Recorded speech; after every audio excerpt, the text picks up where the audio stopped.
సింగపూర్తో మళ్ళీ అమరావతిలో ఒప్పందం కుదరబోతోందా?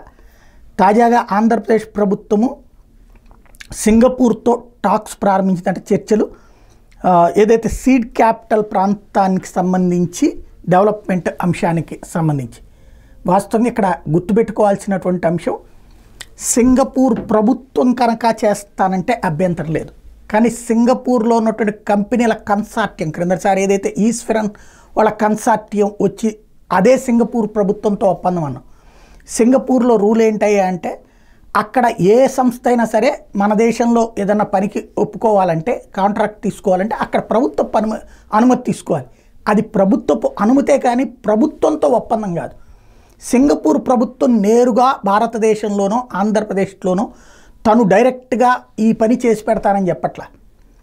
అట్లాంటప్పుడు వాళ్ళతో ప్రయోజనం ఏంటి అన్నది ఆలోచించాలి. అట్లాగే క్రిందసారి ఒక చట్టాన్ని చేసుకొచ్చారు. ఏంటది?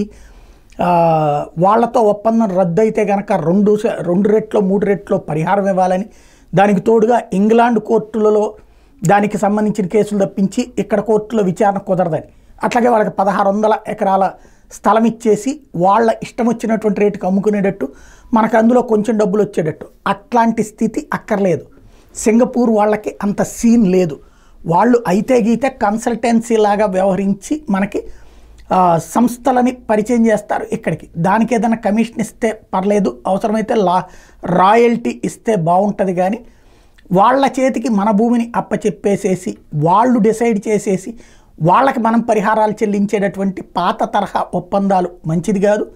ఎస్పెషల్లీ ఈశ్వరన్ లాంటి వాళ్లతో క్రిందసారి జరిగినటువంటిది ఒప్పందాలు అయితే ఉన్నాయో అది పెద్ద ప్రమాదకరం అన్నటువంటి అంశం జనాలకు తెలిసింది. ఈ దఫా అట్లా కాకుండా సిస్టమేటిక్గా చేయగలిగితే చాలా బాగుంటుంది.